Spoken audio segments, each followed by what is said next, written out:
taking a stroll on my lunch break on the river trail at Burns Park, and it's a particularly bountiful time of year. Everything's not ready for picking, but I'm walking this trail and I'm noticing lots of edible things. So I'm going to go through and just show you all the multiple things that are going to be ripening up in the next month or two, and some of the things that you shouldn't be eating. So here we go.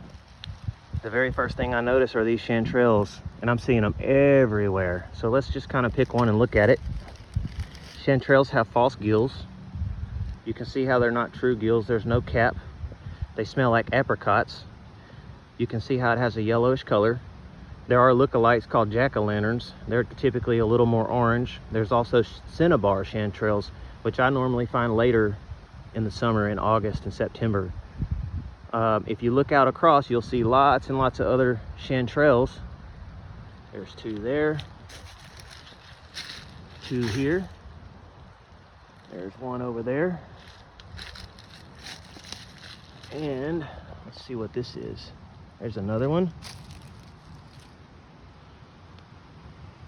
They are delicious. You can normally find them all summer long, and they're plentiful. So these are chanterelles. I don't know what this huge mushroom is called, but it's either some type of parasol or maybe possibly an amanita. But do not eat it. Don't do it. I repeat, don't do it. It's called beautyberry. Right now there are only flowers. There are no berries. But in the fall, all these flowers will be bundles of berries, and they'll be purple.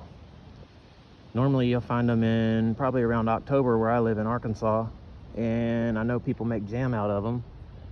That's what the whole plant looks like. I wish I had the ripened berries. We'll have to revisit them later. This is one of my favorites of all time. These are what grape leaves look like. This is a muscadine vine. That's not, this right here is not a muscadine vine. There are the muscadine leaves. They're heart-shaped and serrated, and then right behind that you can see the unripe muscadines.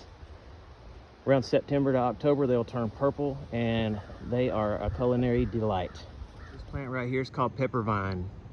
They grow interspersed with muscadines and possum grapes all the time, but you can tell the difference because the leaves don't look like grapevine leaves. See, they're not heart-shaped. And then also the berries, they do turn purple, but they don't look quite the same as possum grapes. If you aren't experienced, then you may confuse the two, but all you have to do is look at that leaf right there, and you can see it's not a heart-shaped serrated leaf. So that is not a grapevine. This is an example of the pepper vine growing next to a grapevine. This is not muscadines. We call these possum grapes. I think they also are called river grapes. The leaf is much bigger, but you cannot see that it's still heart-shaped. It still has serrated edges. There are also tendrils on the plant, and then you'll see the actual grapes right there that ripen in about October. But then you can also see right below that are the pepper vines berries, which will also turn purple around the same time. You have to differentiate by the leaves. There's the pepper vine leaf versus the heart-shaped grapevine leaf. And then also we got lucky because there's also a muscadine leaf right here on the same plant. So there's two types of grapes we talked about today. Then we've got the pepper vine. You have to be real careful because the pepper vine contains oxalic acid, which is, it'll make your tummy hurt, so you don't want to eat it. Here is a pile of possum grapes. So you can see they actually come in bunches just like regular grapes do. Lots on them. This is going to be a good vine for later in the year. You see the heart-shaped serrated leaves with the tendrils. Those will be delicious in a couple of months, probably around October. Berry vines. You can see the unripened berries. I see a couple of red ones. When they're ready, they'll be black. Ooh, I see a black one. There's a black one. So that's a dewberry, which is our native form of blackberries. There's some honeysuckle vines.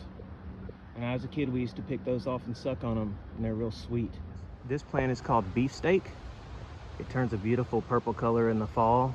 I hear that it's a staple in Asian cuisine, and it's also used medicinally.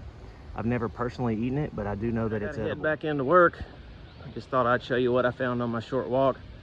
That's really just a small percentage of the amount that I found.